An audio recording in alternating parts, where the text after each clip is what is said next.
Friends, কেমন আছো সবাই? আশা করি সবাই ভালো আছো, আমিও খুব ভালো আছি।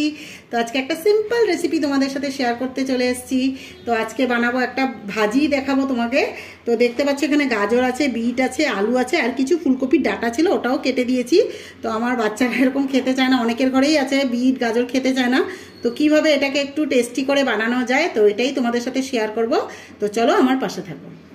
তো এখানে অল্প করে তেল দিয়ে দিচ্ছি। এটা পুরো নিরামিষভাবে হবে বন্ধুরা, আমি পেঁয়াজ রসুন কিছু ব্যবহার করব না। নিরামিষভাবে কিভাবে ভাজি একটা টেস্টি হতে পারে সেটাই তোমাদের সাথে শেয়ার করব। সবার প্রথমে দুটো শুকনো লঙ্কা দিয়ে দিলাম, এটা চিরলাম না, এমনিই দেবো। এখানে আমি অল্প করে কালো জিরা আর মৌরি নিয়েছি, এটা ফোড়নে দেবো। যেহেতু বলেছি নিরামিষ মতে করবো, তো নিরামিষ মতে মৌরিটা দিলে খুবই ভালো লাগে। মৌরির গন্ধটা তোমরা সবাই জানো বন্ধুরা, খুবই ভালো লাগে। একটু অন্যরকম করে চেষ্টা করছি করার। অল্প করে হিং দিয়ে দিব ফোড়নে। হিংটা দিলে পেঁয়াজ রসুন যখন যারা খেতে ভালোবাসে, তো নিরামিষ দিনে তো পেঁয়াজ রসুন হয় না, তো হিংটা দিলে ওটা কভার আপ হয়ে যায়, তো ভালো লাগে খেতে। তো আমি হিং দিলাম তার জন্য। তো এখানে যে গাজর, বিট, আলু আর ফুলকপির ডাটা রেখেছি, এটা আমি ছেড়ে দিচ্ছি ভাজাটা। 5 চামচের মতো নুন দিয়ে দিব। এই ভাজিটা খুবই ভালো লাগে খেতে বন্ধুরা, ডালের সাথে নিরামিষ দিনে। অনেক ঘরে আছে বাচ্চারা গাজর বিট দেখে নাক ছিটছে, আমার ঘরেও খেতে চায় না। তো আমি এরকম করে একটু নিরামিষ দিনে কী করবো, এগুলো দিয়েই করতে হবে। তো এইভাবে একটু ভাজি করে দিলে তো চুপচাপ কিছু না বলেই খেয়ে নেয় ওরা, ভালো ইয়ে করে। তো এইভাবেই আমি এর জন্য তোমাদের সাথে শেয়ার করলাম, যে যারা আছে, অনেকে আছে বাচ্চারা খেতে চায় না, তো এইভাবে করলে অবশ্যই খাবে। অল্প করে হলুদ দিয়ে দিলাম, অল্প করে গোলমরিচের গুঁড়ো দিয়ে দিলাম, টেস্টটা আরও বেড়ে যাবে। গোলমরিচের গন্ধটা একটা খুবই সুন্দর গন্ধ, ভালো লাগে। এখন এটাকে ভালো করে মিক্স করব। এটা একটা সিম্পল রেসিপি বন্ধুরা, কিন্তু খেতে খুবই ভালো লাগে। এটা অনেক পুষ্টিগুণ আছে গাজর বিটের, তোমরা জানো কত গুণাগুণ। বাচ্চাদের জন্যই বিশেষ করে অনেকে গাজর বিট, বড়রাও আছে অনেকে গাজর বিট খেতে চায় না। তো এভাবে নিরামিষ দিনে কিভাবে করব, আমিষ হলে তো আমরা পেঁয়াজ রসুন বা আরও অন্য কিছু দিয়ে বানিয়ে দিতে পারি, কিন্তু নিরামিষ দিনেও তো খেতে হবে সবজিগুলো। তো এভাবে করলে অবশ্যই সবাই খাবে।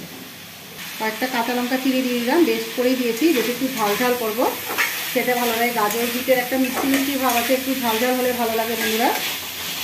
তো এখন এটাকে আমি একটু ঢাকা দিয়ে রাখবো 5 মিনিটের জন্য, যাতে গাজর বিটটা ভালো করে সিদ্ধ হয়ে যায়। কারণ 5 মিনিটের জন্য গ্যাসের আঁচটা মিডিয়ামে রাখবো। গ্যাসের আঁচটা মিডিয়াম করে দিচ্ছি, 5 মিনিটের জন্য ঢাকা দিয়ে রাখছি, তারপরে আবার আসছি। তো আমার 5 মিনিট হয়ে গেছে বন্ধুরা। তো এখন আমি উঠিয়ে নিচ্ছি, গ্যাসের আঁচটা একটু বাড়িয়ে দেবো। খুব সুন্দর হয়েছে ভাজাটা, এটা কালারফুল, দেখতেও ভালো লাগে। সবজিটা পুরো সিদ্ধ হয়ে গেছে। তো এখন আমি একটা টেস্টটা দ্বিগুণ বাড়ানোর জন্য আমি ম্যাজিক মশলাটা দেবো। ম্যাগি মশলাটা দিলে খেতে আরও দুর্দান্ত লাগে, অনেকটা পরিমাণেই দেবো। এখন ভালো করে মিক্স করবো। ম্যাগি মশলাটা দিলে যে কোনো সবজিতে, যেটা ভালো, সব কিছুই টেস্টটা বাড়িয়ে দেয় তার। ভাজা, এরকম ভাজা করলে ম্যাগি মশলা দিলে ভালোই লাগে।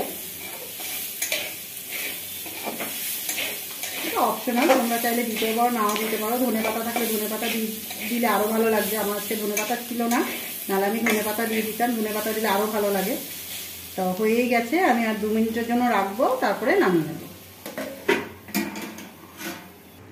আমার 2 মিনিট হয়ে গেছে, তো এখন আমি নামিয়ে নেব। খুব সুন্দর ভাজা হয়ে গেছে, তো এখন আমি নামিয়ে নিচ্ছি। তো বন্ধুরা, আমার এই সিম্পল রেসিপিটা কিরকম লাগলো, ভালো লাগলে লাইক, ফলো, শেয়ার, কমেন্ট করতে ভুলো না। অবশ্যই একবার নিরামিষ দিনে এরকম ট্রাই করতে পারো, খুবই ভালো লাগবে খেতে। ডালের সাথে বা এমনিও খেতে ভালো লাগবে, ভাতের সাথে খারাপ লাগবে না বন্ধুরা, খুবই ভালো লাগে।